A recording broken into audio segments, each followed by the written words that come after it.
Fala, meu confrade. Ô, confrade, nesse dia de hoje a gente vai estar gravando mais um episódio. O que tem pra me falar aí, ô, confrade? Que o ano que vem a gente vai ter eleições aí pra presidente. O que o que você acha desse cenário eleitoral aí que tá se desenhando entre Lula e Bolsonaro aí? Saudações preclaros confrades, saudações ao confrade. Bom, o quadro eleitoral ele houve uma mudança nos últimos dias aí. Porque antigamente, até antigamente, digo uns meses atrás, quem eram os principais candidatos? Bolsonaro, Lula e Ciro Gomes.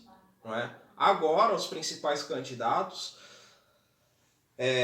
Lula, Bolsonaro e Moro, porque o Moro ele se tornou o candidato da mídia. Eles estão Não é? tentando emplacar o Moro, na verdade, né, confrade? Estão tentando emplacar o Moro de qualquer jeito. Porque ele é um candidato da mídia, não é hoje. Ele é um candidato da mídia desde que começou a aparecer na televisão, como o Lula diz, naqueles espetáculos de pirotecnia. Essa é a grande verdade. O bolsonarista fica falando a Foice de São Paulo, um jornal comunista. Esse jornal aí que o mesmo bolsonarista fala que é comunista, está apoiando o Moro. Eu vou no Moro.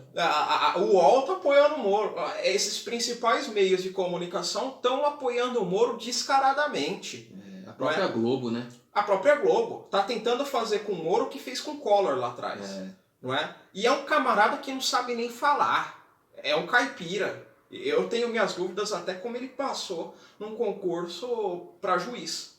É muito fraco ele, né? Porque ele é muito fraco. Não é possível que o próprio sistema, do jeito que é, rico do jeito que movimenta o dinheiro que movimenta, com as articulações que tem, o máximo que consegue colocar é um caipira, como o Moro. E não é aquele caipira no qual eu exalto no canal, não é? Que é muitas vezes o camarada do semiárido nordestino, o camarada do interior de São Paulo, do interior do norte, aquele brasileiro profundo que representa o Brasil católico, de ajuda aos pobres, não é? Que representa lá farrapos, enfim, né?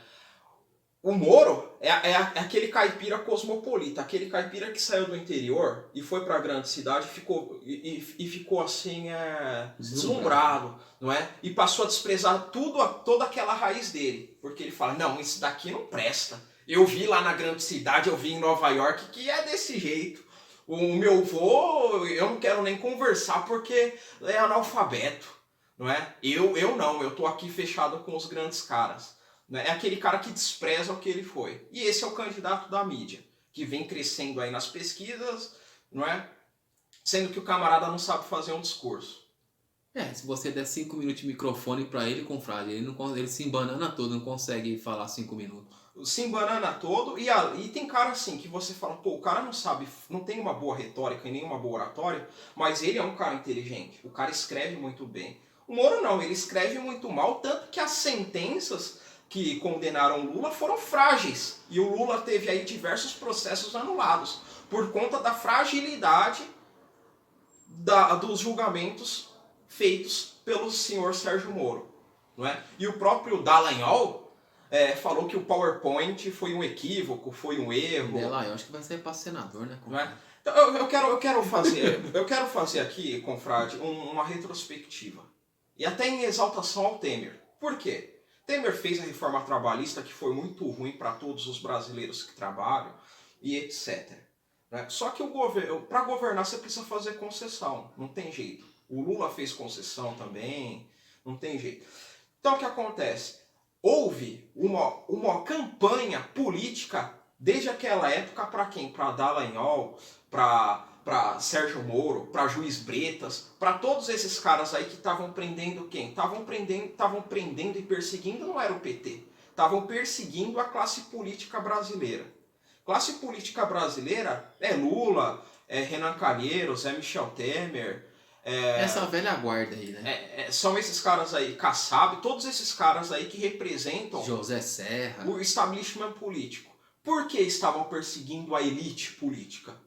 Porque, conforme o próprio Gilmar Mendes disse, queriam destruir a classe política para eles ocuparem a classe política. E hoje, passados 5, 6 anos, está muito claro. Sérgio Moro pré-candidato à presidência. Se não for candidato à presidência, vai ser vice de um Dória aí para formar a chamada terceira via.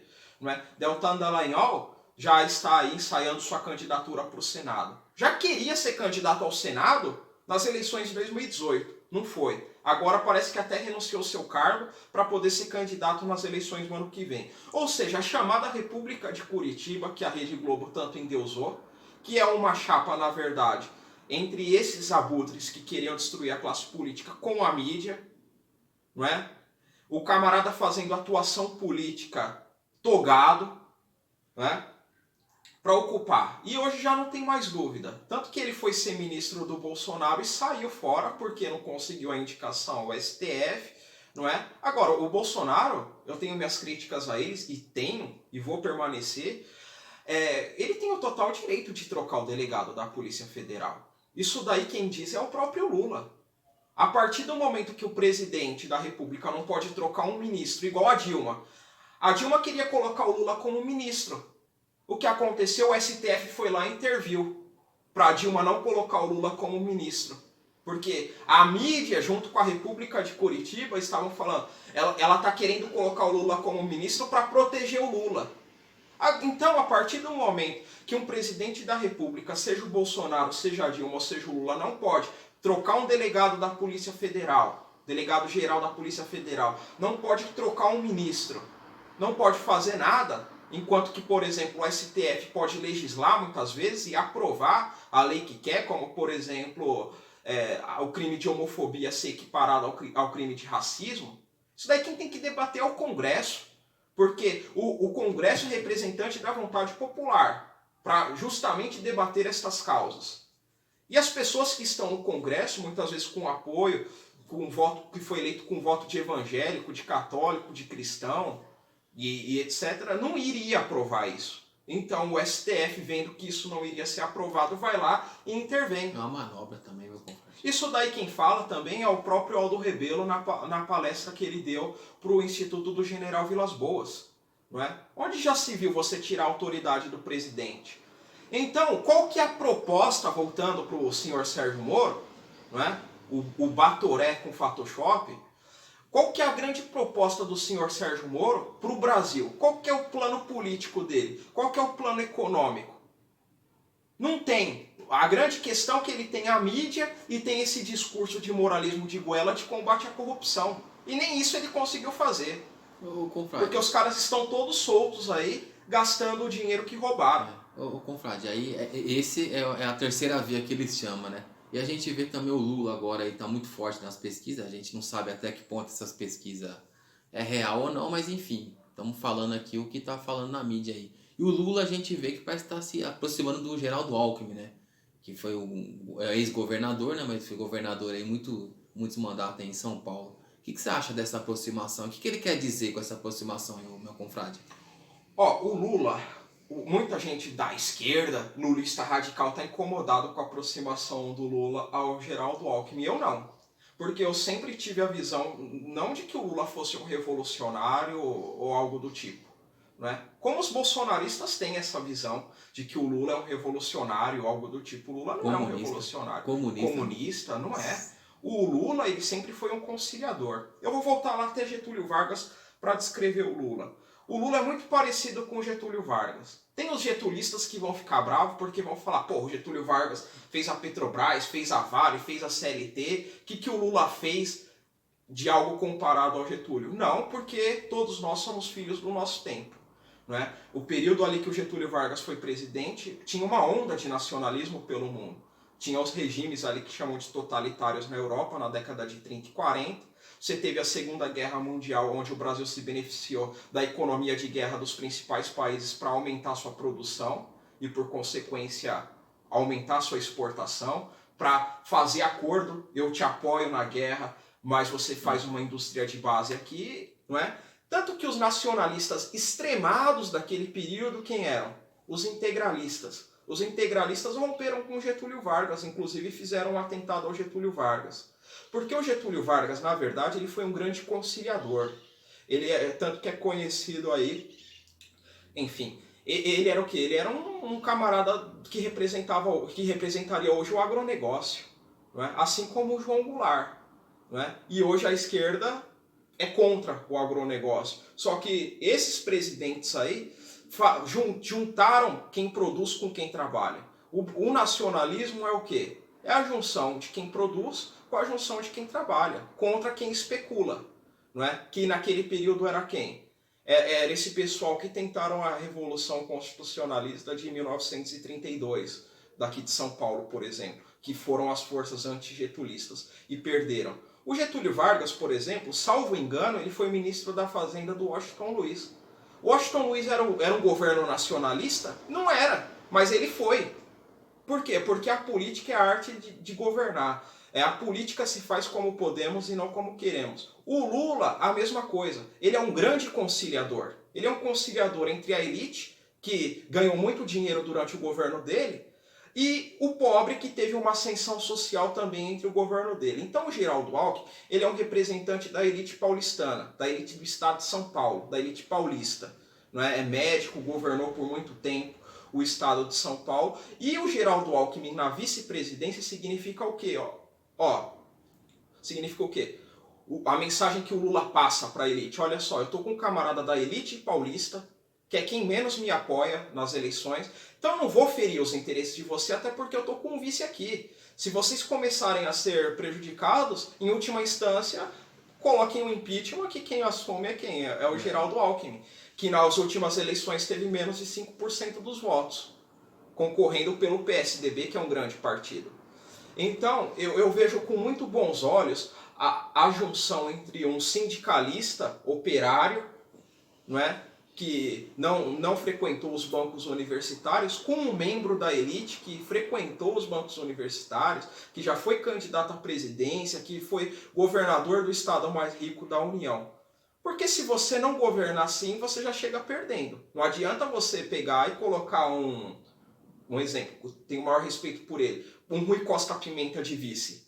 Não vai. Aí não adianta. Não adianta. Você não vai conseguir fazer nada. São estratégias políticas, né, confrade, que eles fazem para tentar garantir ganhar a eleição, né? E o Bolsonaro? O Bolsonaro aparentemente está sozinho, né, confrade? Não escolheu o vice, porque o Mourão não vai ser, né? Não, o Mourão não vai ser vice. Alguns falam que ele vai concorrer para governador no Rio de Janeiro, não é?